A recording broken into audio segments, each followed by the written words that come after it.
Hey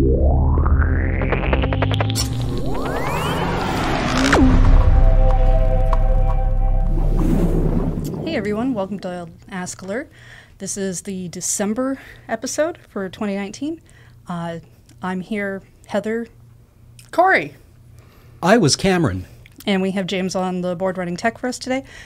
And if you want to ask questions for askLRR, there's a community post that goes up on the youtube.com/LoadingReadyRun community page about at the beginning of the month. They'll tell you who's on that upcoming episode. And we then filter the questions because we can't answer all of them. There's generally just too many of them. But we're here today, and we filtered through a few. So, yeah. Oh, yeah, I guess I should explain that YouTube membership is a place where you give us money. The actual podcast, askLRR, goes up for free, but to ask the question, you need to be a YouTube member because we needed a perk.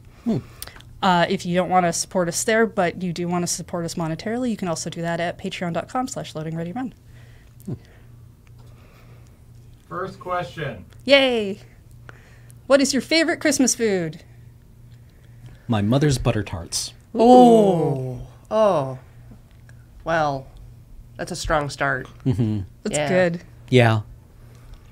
Just show up and start like 2 handfuls. Do they have the aluminum foil on them, or are they naked? They have the aluminum foil, like cups. Yeah, unwrapping, like popping them out is part of the experience. Absolutely. And that's like yearly traditional food? Yeah, Mom usually makes butter tarts or cinnamon buns, which are also very good. But I think I have like a 1% preference towards the butter tarts. Sounds awesome. Mm-hmm. I go with stuffing. We don't always seem to have it. It depends on which family I go and hang out with, and it's always different depending on the family, which I find really interesting. I don't know whether or not to go with like pumpkin pie, because I always love pumpkin pie, but there's also like the mashed potato volcano that I like to make. It's like get some gravy in there, stuff some veggies in to bake, maybe cap it off with some stuffing, and then the cranberry jelly, and then you stir it all up. So you prefer your food to be a little bit more of an artistic expression around Christmas time? Things just go together very well. I like, there's no turkey or ham or like main dish here. It's all like the paraphernalia for that. Well, turkey skin can really find a place in that. Yeah, you just cap it off or maybe use it as a sealing layer. Yeah, right. Just like save this for later. It's a nice impermeable barrier. Yeah. Right. I think that is the only Christmas question we selected because there were a number about food and Christmas foods. But could we get question 2? This question is for Cori, though anyone can answer. Do you have any recommendations on where to start as an inspiring game designer, such as programs to use or resources to look up? I've always had an interest in it, but I've never known what the first step should be. The coolest. A good place to start is finding a good community of other enthusiasts online, people that you can share stuff with and get feedback from. That's usually really good. So, like, if you go on Reddit or the indie games communities, people will help you. It's pretty good. Specific books? No, nothing comes to mind. And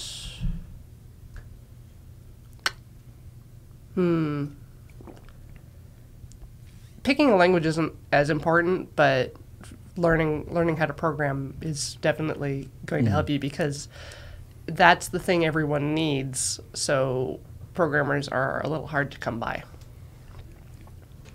Next question. Or is anyone else? I was just wondering, like, is there a good place, like a good programming language to start with? Like, do you want to start off with like Python or something easy? You want to decide what you want to make and then look at what people have produced using certain tools. Okay. It's like, so maybe looking at what other people have already kind of done in a vein that you're looking to go into and seeing what they've used.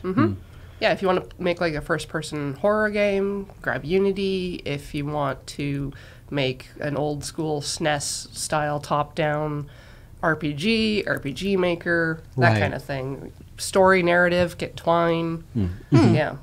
Okay. Frumbert is asking, how do you do downtime? No, wait, how do you downtime? So I added an extra do in there. Downtime. I mean, I can start on this. Yeah. My downtime always basically looks like I go to a restaurant or a cafe or a bar and I find a table and I sit at it with a beverage and some kind of like finger food, nothing oily, and I read a book. That's my meditative downtime. Is I like the pseudo social space of the cafe. Okay, yeah. Like what is it? Third space? Yeah. You've got home, you've got work, you've got the communal area, and then I've also heard there's like the fourth space where you can basically like sing at the top of your lungs and not notice it. The shower. The shower or your car, right? But you know the space where there's a lot of other people around, but they aren't necessarily interacting with you, but you just don't feel like alone. Yeah, no, I get that. I do that at cafes sometime too. And that is basically my preferred way of unwinding, or if I have a couple of hours, it's what I really look forward to. And I just like work my way through a cinder block of a book over the course of a month. Yeah, I also like to do the cafe thing, but I can't always go out. So to simulate that kind of thing, I actually listen to podcasts with voices of people I like but don't necessarily want to listen to, and I just have it on in the background as a Okay. kind of a noise machine, but it's pleasant, so it feels like there's people there even though there's not. And that's just kind of something I grew up with because my mom listened to the radio all the time in quiet spaces. Yeah. So. Yeah, my parents always had CBC on in the Yeah. background, and it wasn't necessarily something you would listen to explicitly, but there was a kind of chatter in the background. Someone I knew used to listen to a podcast called Sleep With Me, which was a guy reading things in a very pleasant voice that are just not very interesting, right? Like he would give commentary on the Whole Foods mail out. Right, like, oh, there are oranges on sale at Whole Foods. And the idea was that it was some kind of like human speaking to you, but it wasn't anything that would threaten to make you interested. Yeah, just a thing like that. And it's not really what I do for downtime. It's just how I simulate that. For downtime, I just really need everything to go away. Downtime. I'm wrapped up in a burrito blanket.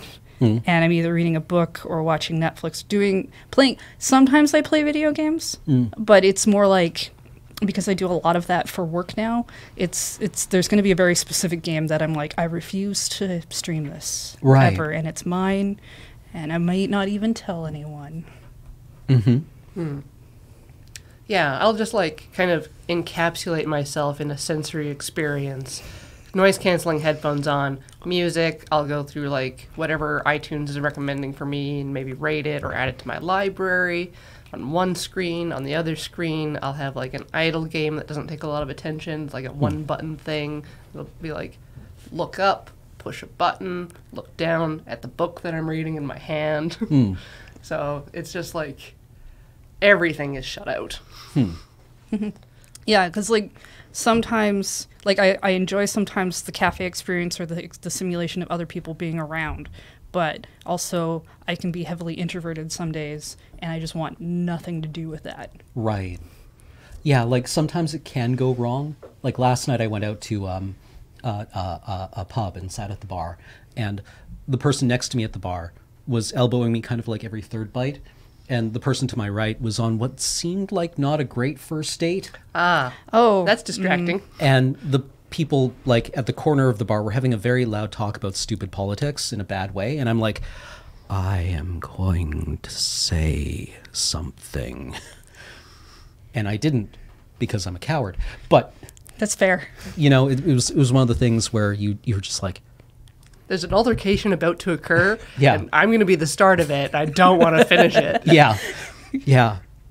Yeah, I tried doing that at PAX West the last time I went. I was like, okay, I'm gonna have some downtime by being in a cafe, and it'll be great. And every single time I tried, because I brought a book, which I don't normally try to do during cons, I don't have time.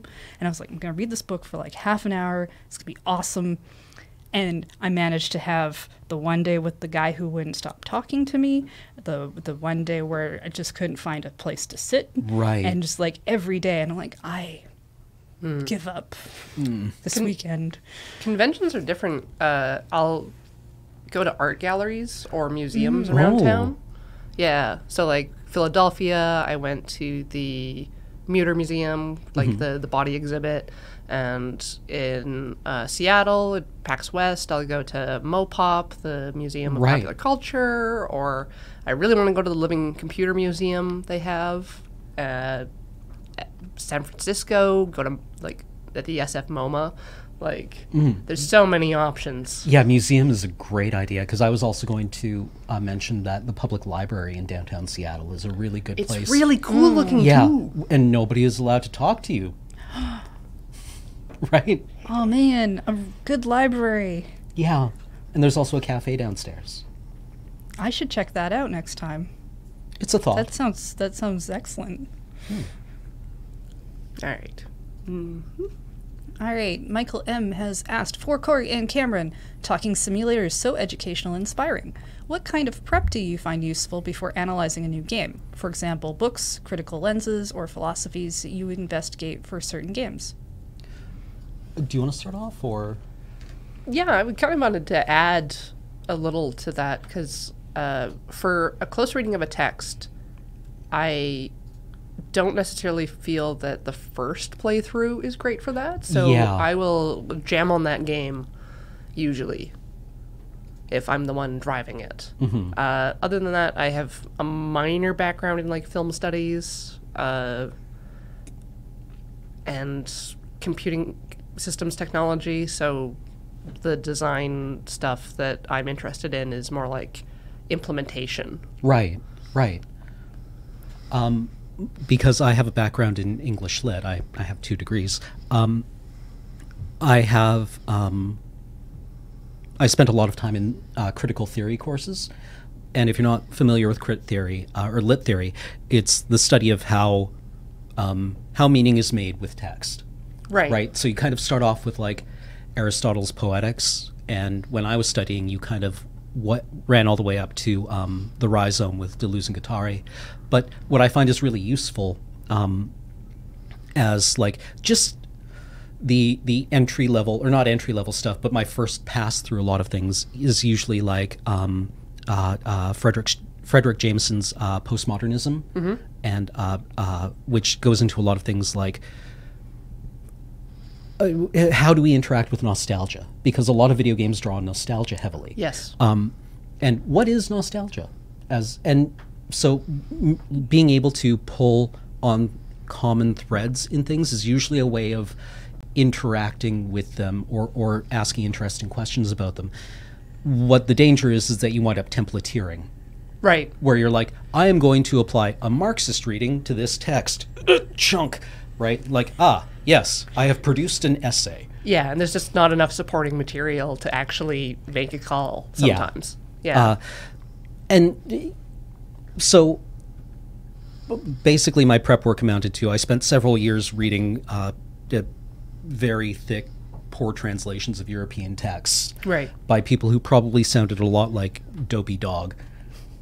Like, that is not how I imagine like Nietzsche or but like I mean you can imagine like Adorno being like, well, I don't like jazz music very much. But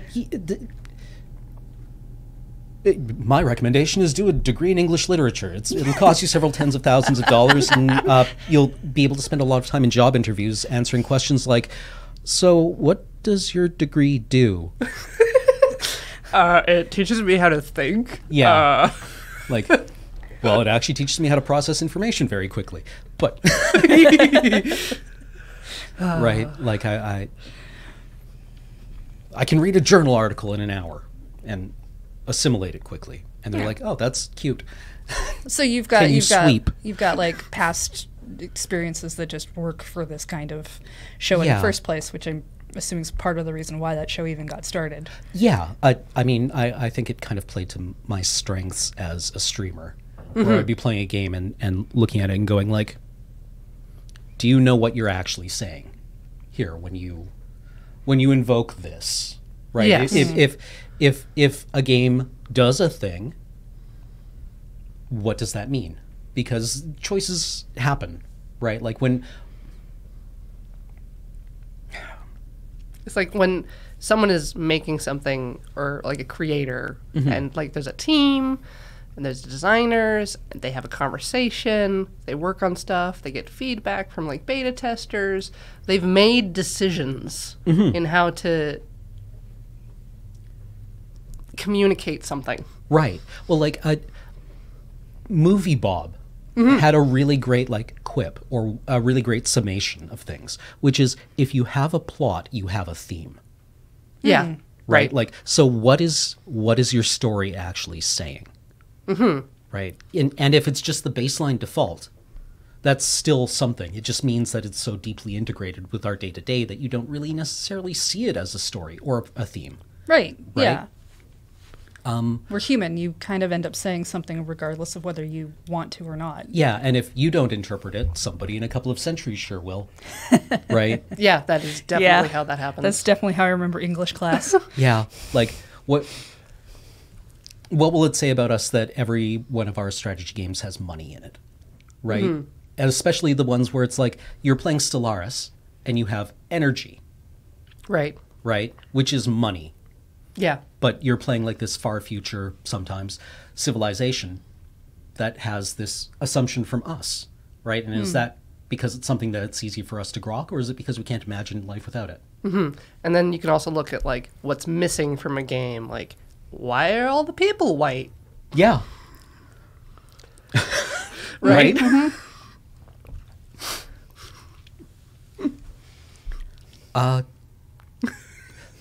So I don't know if that answered the question at all, actually, or if we just ran off. We picked up the question and how we're like, how do you prepare for analyzing stuff? You analyze you apply different modes of thought. Like, I mean, it's a stream, so it's live, which means you kind of have to do some homework beforehand, just because otherwise, in that 3-hour allotment, things are going to happen. If it was a more edited thing, you can maybe go off the rails a bit, take stuff out, edit it to be a little tighter and make more sense and flow better. But that's just the yeah, and I'm never difference, sure like how much to corrupt my hot takes beforehand by being influenced by reviewers or podcasts or celebrity. One of the things that was driven into us is that you familiarize yourself with the critical field, which is you read what other people have said. Yeah. Right? And that kind of like, it allows you to pick up on things that you wouldn't have seen. Yes. Right? Like if there is a critique to be made of something from like a queer theory perspective or a post-colonial perspective, that's not something I'm necessarily going to see right away. Exactly. Right? But it's something that you should take into account. So reading what other people have written about something is really useful because that allows you to participate in the discourse. Yeah, well, especially people with different backgrounds they're not the same as yours, because you're probably already going to be familiar with your own background and why you would take something at a certain value, as opposed to a group of people you maybe don't hang out with, or even see that often. Yeah, like I'm not really qualified to or I'm not necessarily going to come up with my own feminist critiques of things, right? Because it's not a perspective that I come from. But I can certainly read what women have written about something and take it into consideration when I think about things. So, go to English class. Yes. Read other people. Yeah. And, yeah, that's about it, I think. Yeah. Get some perspective. All right, moving on. This is from the Anti-Muffin. Cori, can you recommend some idle games that you think are high quality. I've been playing Trips for a long time now, and nothing else ever comes close to being as good. Quality's really hard to claim for a lot of idle games.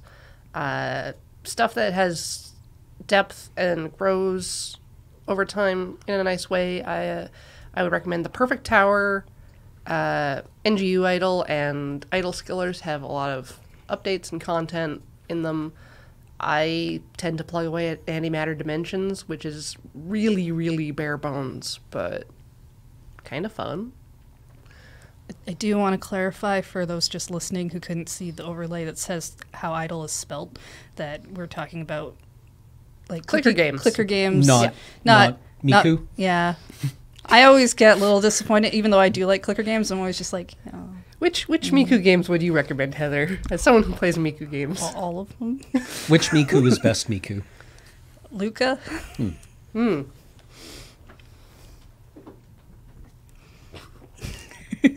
all right then.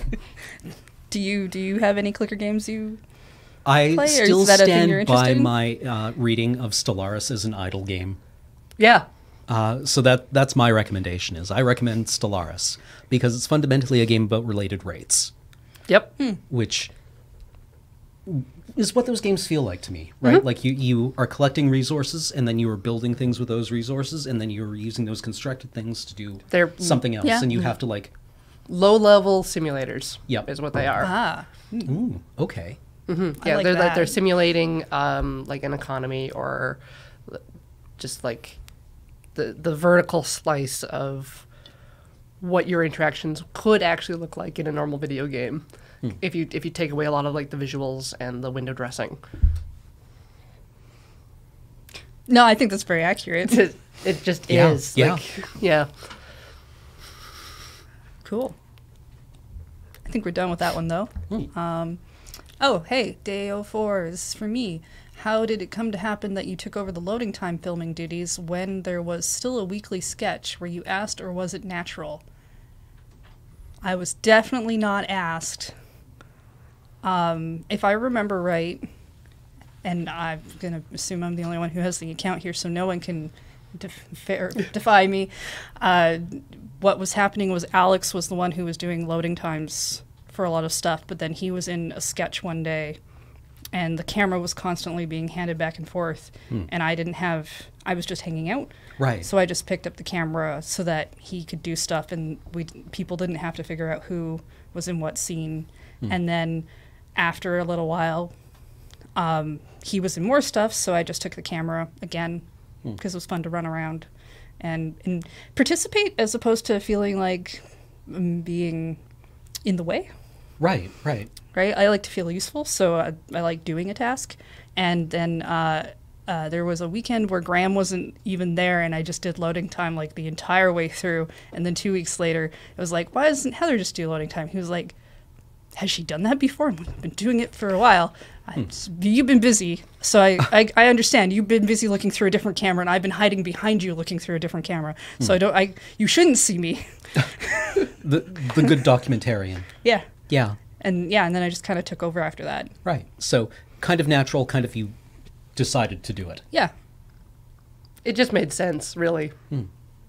It's kind of what we all do, really, right? Like you're sitting around, suddenly everybody's in one scene except for you because you're maybe not in that project, and it's like, well, now you're holding the boom. Yeah. Right. You're fighting over the boom with 3 people. Because everyone's like, wait, there's no one to hold the boom. Someone needs to look at the camera. We made the scene to have 8 people in it, and all of them are here.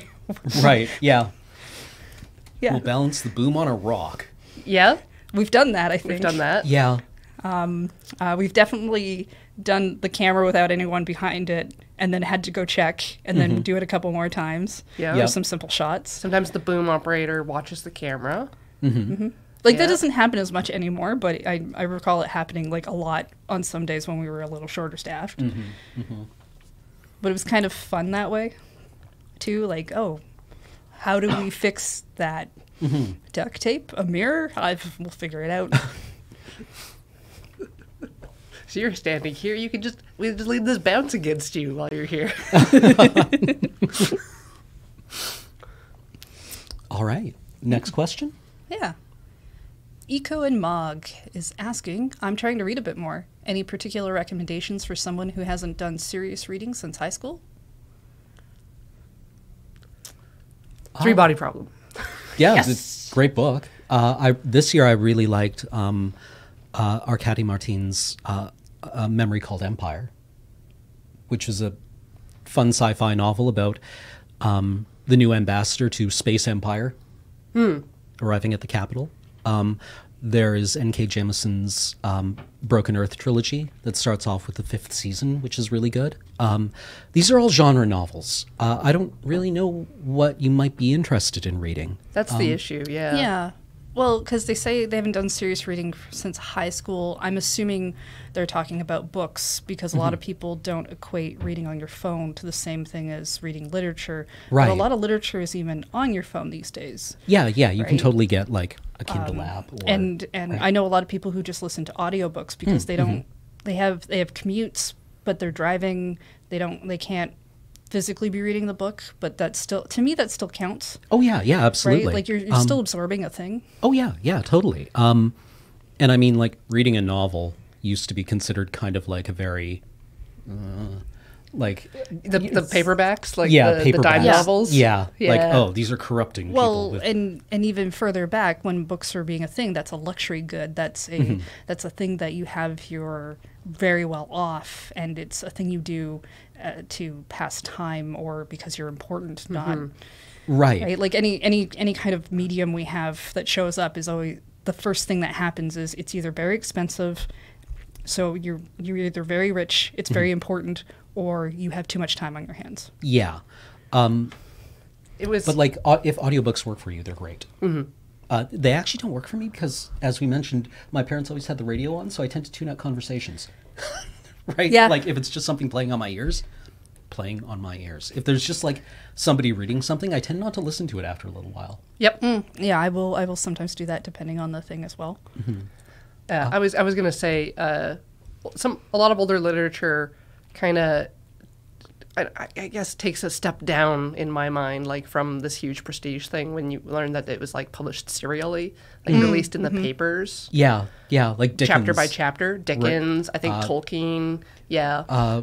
God, who wrote Three Musketeers? Was paid Oh, by Dumas. line length, so that drove apparently the like kind of quippy conversations. Right. Oh, really? Where it's just like people going back and forth really quickly because it's more lines of text. I really liked the Three Musketeers Yeah, when I read right? it. It was so good, and I got so upset at one point over a character okay, yeah. and stuff. And then I tried to read The Man in the Iron Mask, but the book we had for it in the library was like incredibly like small 6-point font, and like the pages were so thin you could see through them, so you could see the other text behind them, and it was just like I can't very tell hard if this to book read. is interesting. It's too hard to The, read. Yeah. the Count of Yeah. Monte Cristo is really good. It's a brick, it? but it's really good. I should check that one out. Moby Dick. You love Moby Dick. This seems to be a thing like we didn't get it in Canadian high schools, but I think Americans get Moby Dick like crammed into them at like 16 or so. That's what I can And tell with- based on their television. The problem is it's actually a good book, right? If you come back to it in adulthood after working a series of terrible jobs, you're like, oh, this is actually completely relatable, right? Because Ishmael shows up and he's like, so I was broke and the kind of like interesting thing to do was go whaling. So I figured I can go whaling, and I'd read a lot of Wikipedia articles on whales, and I'm going to tell you all about them now, right? Also, Ishmael isn't my real name because I'm going to lie about a whole pile of things. But now I'm going to teach you all about knots because I just learned all about knots. So I'm going to tell you about knots because now I am the expert. And you're like, you are so insufferable, and I get it. It's like Right? it's like reading manga. Yeah. It's like, especially those weekly published ones where it's Right? like, oh yeah, oh I see, you've noticed this is a trend, this is a thing. Oh, now you're on to this now. Oh yeah, okay, this. Yeah. And like, also, this is my husband, Queequeg. We met yesterday. It's great. Go back and like read the first couple of chapters. You can find it online. But Moby Dick kind of actually rules. I mean, that's it. You can find a lot of the classics online, I think, for free. Yep. Yep. Which makes that a good start. Again, we don't know what you're into, So it's hard for us to really recommend things outside of what we think you might like and just mostly tell you what we enjoy. Like, I've been trying to read through a bunch of Terry Pratchett, mostly because I used to go to used bookstores and I pick up a whole bunch of books and then not get through them nearly as fast as I could acquire them. Right. And that's how I acquired most of those. But, like, I also want to read through, like, the Golden Compass series because I never did that. Right. And I hear it's quite good. I've been watching it on HBO. It's good. I like to binge read, so I will go onto the internet and find a web novel site or light novel and see if it has like 1 billion chapters, and then just like set my course and go. So like Royal Road or other self-publishing sites. I'm trying to think of other ones where there's either English as a second language or translated web novels or light novels. So again, who knows what you, the listener, would like to read, but there's a wide variety. And I mean, if you're unsure, but you already have media that you enjoy, like if you're watching, if you watched Good Omens and you're like, wow, I dug that, maybe you should check out Terry Pratchett or Neil Gaiman. Or if you're watching, like his materials. His Dark Materials. His Dark Materials. Then maybe you might want to check out the book. Then again, maybe because you've already read that, you don't, or watched that, you don't want to read the source material because it's too familiar. So maybe you want to just see what other things are done by that author and check them out. Could be a good starting point. Yeah. Find things that... The trick to finding books that you want to read is find books that you want to read. That's great, brain. Our brains are Discoverability is awesome. a real problem with like the bulk of media that we have access to. Well, producing so much Yeah. everything. There's There's 7 go to the billion library, of us. see what's on the recommendations walls. Usually they have a display up somewhere in a library like that, and it's a free place to go look and read so that you can discover. Because I don't know if I would advocate buying books that you don't know if you're going to be into, because then it's taking up space in your house. And they're like staring at you accusatorily. With their words. Like struggling to find something you want to read is a completely real problem. Yep. Because there's so much. There's like... And for that matter, then if you start reading a thing and you're like, this is just not grabbing me, yeah, there's no shame in just not liking dump something. it. Go get something else. Like, I do that with all kinds of other media. You can do it with books, too. Yeah, you don't have to power through something that isn't entertaining you. Yeah. Unless it's for schoolwork, then, that's... Yeah, grab some comic books, get some Naoki Urasawa mangas, read through Pluto, read through 20th Century Boys, other comics, Mobius work. That's really interesting. There's a cartoon history of the universe. That's really good. What's his name? Scott McCloud, the Understanding Comics guy, wrote a comic called Sculpture that's really cool. It's about creating art. And then, like sometimes you can also just, like in Canada, you can look up what was on Canada Reads this year from CBC, which is kind of like the Canadian Broadcasting Corporation's book club. Yep. Curated by several Canadians, or like whatever won the Booker Prize or the Giller Prize. Yeah, I look at the Hugo lists. Yep. Where I get like the N.K. Jemisons from. Yeah. Or Scion, Spectre. Yep. Yeah. Yeah. I'm trying to think of like all of the prizes. All of the prizes. But if it's won some, like even Oprah's book club, like that's a thing. Yep. Yeah, like she actually recommends pretty good books. Like she got Cormac McCarthy out of hiding when she recommended The Road. I heard Read of The Oprah's, Road. Yeah, Oprah's book club. I'm like, oh, okay, this is going to be some fluff. And she's like, you should read Cormac McCarthy's The Road. And I'm like, sorry, what?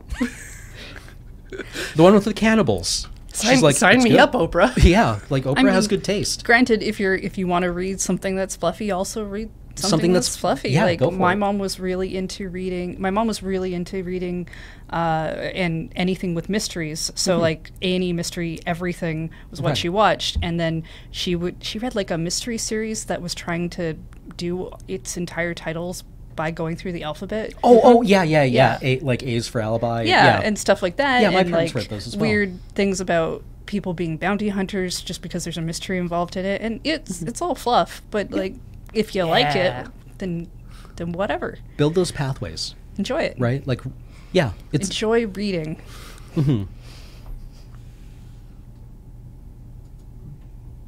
All right, our next question is from Harold. What is your favorite handheld system of all time? my iPhone. Actually, I think it plays me music, so it's my population pacification device, and it also has this great game on it called Twitter. That you can close and then reopen again. Yeah. Like 50 times. Oh, but Yeah, if you exactly. move it slightly, then you can open a different app by accident every single time until you also- figure it out. Twitter's this great game that you can only lose. So it's very It's very Cuphead. It's the Yeah. Dark Souls of of phone apps. yes, yeah. I never really got into handheld gaming. I always had this thing where I'm like, if I play the game now, it will drain the batteries and I will not be able to play it later. You know, like the Yeah. Phoenix Down problem in Final Fantasy. Well, if I use it now, I won't have it when I need it. So I'm just going to hang on to it. And then you get through the final battle in the game and you're like, aha, I had 99 of every item. I would do a lot of road trips and be on my Game Boy and get chewed out because I wasn't looking at the mountains. Like, I've seen these mountains. We've been looking at these mountains for 8 They're hours. the same mountains. We keep moving around them. Yeah. Yeah, I know road trips as a kid, right? Sometimes you're just not into it. But I had a bulk box of double A's. Oh, yeah. Uh-huh. Yeah. For the Game Just Boy, get like Game Boy the Color. Costco like pack. Unless you had like a Game Gear somehow, which seemed I did like, have a Game Gear. like a holy grail 6 when I was batteries. a kid. 6 It batteries. was in color. Yeah, didn't Game Gear last like half an hour on its It batteries? was not good. But you get the Echo the Dolphin. It's Sonic. Oh, I was mesmerized by the fact that you could get it a TV tuner. Oh. Because my friend had one. I did not have one. My friend had one that her dad had gotten her, and we were at like a picnic camp thing, and she was trying to get the TV tuner to work, and I was just like, what is this strange device that's in color? Because at the time I had my brother's Game Boy. It wasn't even mine. He didn't use it. But I was super into handheld gaming because it meant I didn't have to go after the TV. Which my parents always seemed to never want me to use. Fair, And fair, then yeah. they weren't aware of the games I was playing, so they couldn't tell me not to play them anymore. Now thinking back on it, I think I used my Game Boy rather a lot. It was like a brick. It hung on for Yeah. a while. Like it was indestructible practically in 'Cause I- terms of kids. Like Yeah, because I played through Final Fantasy Legend and Final Fantasy Adventure. That's some hours. Yeah, so I must have played like hundreds of hours on my Game Boy. Huh. Yeah. What's the first flip toppy? Not the SP, the wide one. Game Boy Advance. Yeah, I think that one might be my favorite. It was a good system. Like that felt like light years ahead after years of like the single screen. Like I had it in Advance, and it was wide and nice and really bright. And then just 2 screens. Yeah, they brought in the SP for the small thing. Yeah. I actually think I would go with the 3DS at this point It's very good. because it will play DS games as well. But I also really enjoyed, like, I know it didn't work for everyone because it really depended on the amount of people in the area, but I really liked the Street Pass feature and how you could essentially kind of come across other people and meet them in your little mini plaza Right. and see them and be like, oh, okay. And it would mark a map about where that person came from in a province if you hadn't gotten them yet.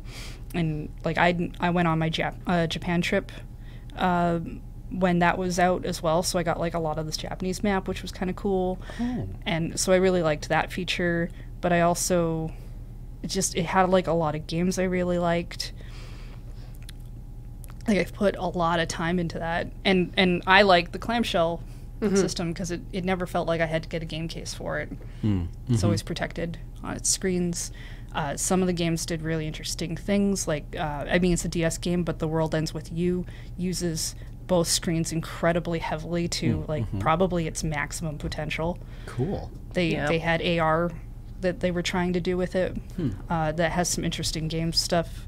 AR seems like this wonderful space that portable systems, kind of like only portable systems can use.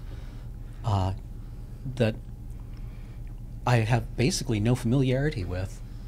It's just, because it changes your interaction with the device, it's awkward every single time you use it, because you have to, like, pivot your arms and your position to move the device in space, and it's not good. Can be, the camera also affects a lot of it.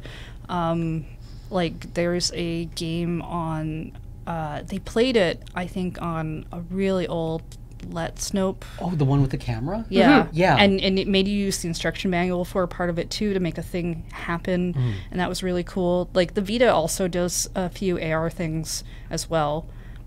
And I quite like the Vita. The problem with the Vita is that it wasn't really supported well enough. Like, Sony let that one die. And the Switch is a really cool concept just because it's portable, but you can hook it up to your TV, right? It makes streaming actually from a portable device really easy, which is not common. I think the PSP made it a little easier, but like everything else, you always had to have a special capture card for.